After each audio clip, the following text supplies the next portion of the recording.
Welcome to another Spotlight video.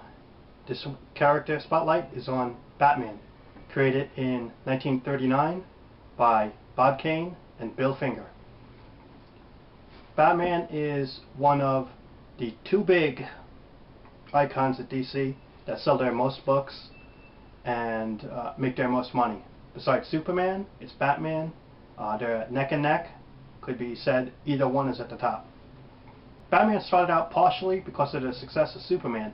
When Superman hit it big, the editor, I think it was Vince Sullivan, went to Bob Kane and asked him to make another character that could be a hit.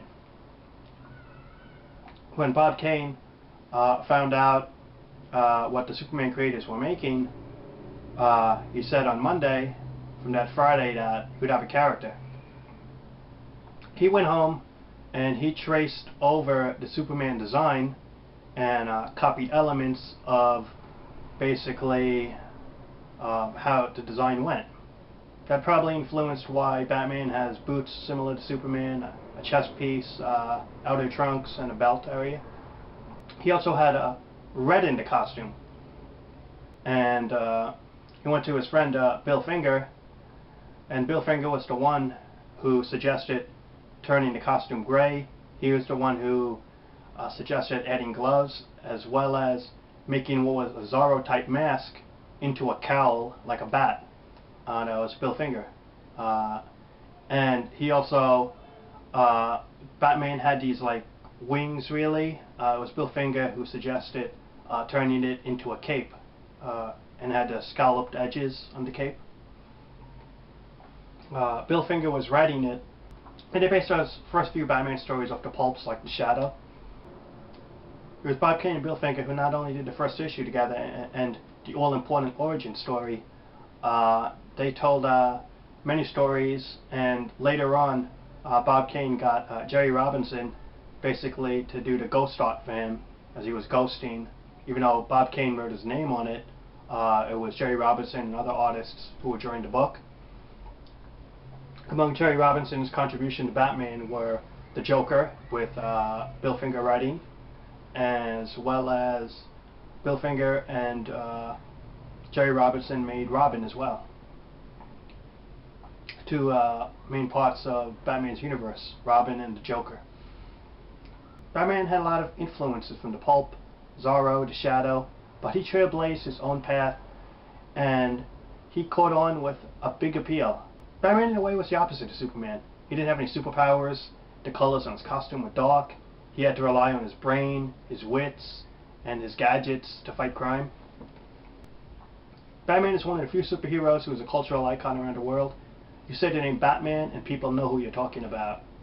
As a character, he's been translated into various animated series, books, movies, multimedia. He's been everywhere. He's also going to stay around and stay popular for decades to come, to no end. He's an icon in the industry, going nowhere. It's always much easier to tell a Batman story than a Superman story, in my opinion. Of course, Batman, you could make him deal with urban crime. You can make him deal with situations where just a random crime is going down, or he could be fighting a supervillain, or he could be fighting a conspiracy to sort out. It's very easy to make a Batman plot, and I think that's one of the appeals of a great character like Batman, is that it's very versatile in the situations and settings that you could put him in. And for a great hero, he should have that versatility that you could be able to tell a story quickly. I think if you have a hero and you have to make a whole huge backstory and a whole set of explanations of what the hero is doing, I don't think it's a great hero. I think the iconic heroes, the best heroes, you're able to work with them quickly and their appeal is quick. You're able to get what they're about and you're able to get what their stories are about real quick. You don't have to sort through a whole bunch of history and explanations of who this character is. The best ones very grab you, appeal to you, and have that charisma, and they just work. that they stand out. Batman is one of the icons, not only in DC Comics, but the industry as a whole. He's reached that level, and he's not going anywhere. And every generation of writers and artists will have a new interpretation of the character, but at its basic core, Batman is still the same character from those early days, has that same appeal, and he's going to be around for a long, long time. Just a cool character.